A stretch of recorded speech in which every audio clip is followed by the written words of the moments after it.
தமிழக அரசியல் போல் உலக அரசியலும் தற்போது அனல் பறக்க தொடங்கியிருக்கிறது. சீனா, பாகிஸ்தான், ஈரான் போன்ற நாடுகளின் தலைவர்கள் மாற்றம் என்று செய்திகள்தான் வலம் வந்து கொண்டிருக்கிறது. உலகமே திரும்பி பார்த்த விஷயம் என்றால் அது சீன அதிபர் குறித்துதான். சீன அதிபராக இருப்பவர் ஜி ஜின்பிங். இவரை கடந்த 25 நாட்களாக உலகமே தேடி வந்தது. கடந்த மே மாதம் 21ஆம் தேதி முதல் ஜூன் மாதம் 5ஆம் தேதி வரை இவரை காணவில்லை. அவருக்கு என்ன ஆனது என விவாதங்கள் கிளம்பியது. ஒருவேளை உடல் நலன் சரியில்லையா, சீன அதிபர் மாளிகையில்தான் இருந்தாரா, இல்லை சீன ராணுவத்தின் கட்டுப்பாட்டில் ஜி ஜின்பிங் வீட்டுச் சிறையில் இருந்தாரா, முதலில் சீனாவில்தான் இருந்தாரா என்ற கேள்வி உலக நாடுகளுக்கு இடையே எழுந்தது. அது மட்டுமல்லாமல் சீனாவில் நிலவி வரும் பொருளாதார நிச்சயமற்ற தன்மை, வேலை வாய்ப்பின்மை போன்ற பல்வேறு காரணிகள் சீன மக்களிடையே அதிருப்தியை ஏற்படுத்தியுள்ளது. இந்த நிலையில்தான் காணாமல் போன சீன அதிபர் ஜி ஜின்பிங் மீண்டும் உலகின் முன்னர் தோன்றிவிட்டார். பீஜிங்கில் நடைபெற்ற ஷாங்காய் ஒத்துழைப்பு மாநாட்டில் கலந்து கொண்டார் ஜி ஜின்பிங்.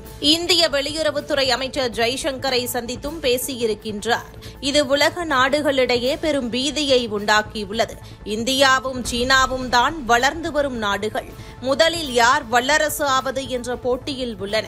இந்த போட்டியை வல்லரசு நாடுகள் அவர்களுக்கு சாதகமாக்கி இரு நாடுகளுக்கும் பிரச்சனையை தூண்டிவிடுவதை வழக்கமாக வைத்திருக்கிறார்கள்.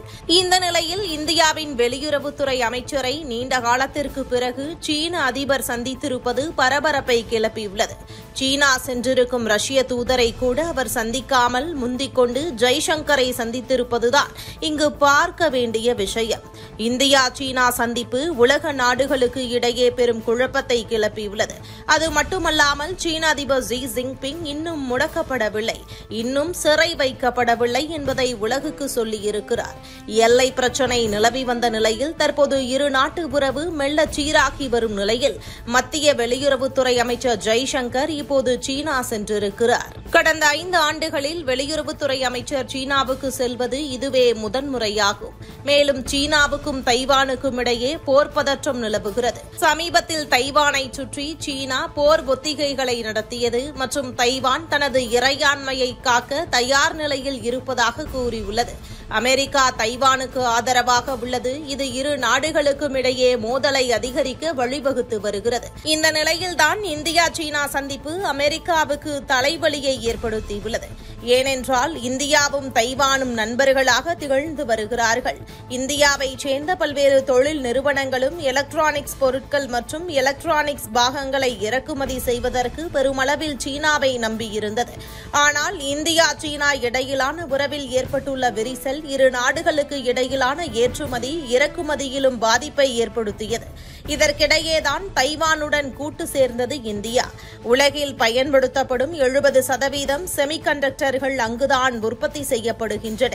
மேலும் ஸ்மார்ட் போன்கள் மற்றும் ஸ்மார்ட் கருவிகளில் பயன்படுத்தக்கூடிய நவீன சிப்புகளில் 90% தைவான் நாட்டில்தான் உற்பத்தியாகின்றன. இந்த நிலையில் தைவான் அரசு இந்தியாவுடன் வர்த்தக உறவை வலுப்படுத்தி தங்களுடைய பொருட்களை இந்தியாவில் தயாரிக்க முன்வந்துள்ளது. இந்தியாவின் மேக் இன் இந்தியா திட்டத்தின் கீழ் 17வது பெரிய வர்த்தக கூட்டாளியாக தைவான் இருந்து வருகிறது. இந்தியாவில் தைவான் நிறுவனங்களின் முதலீட்டு மதிப்பு 4 பில்லியன் அமெரிக்க டாலர்களாக இருக்கிறது. சீனா தைவான் பிரச்சனையை தீர்த்து வைக்கும் நடவடிக்கையில் சைலண்டாக இறங்கி இருக்கிறது இந்தியா. இதுதான் உலக நாடுகளை அதிர்ச்சியில் ஆழ்த்தி இருக்கிறது.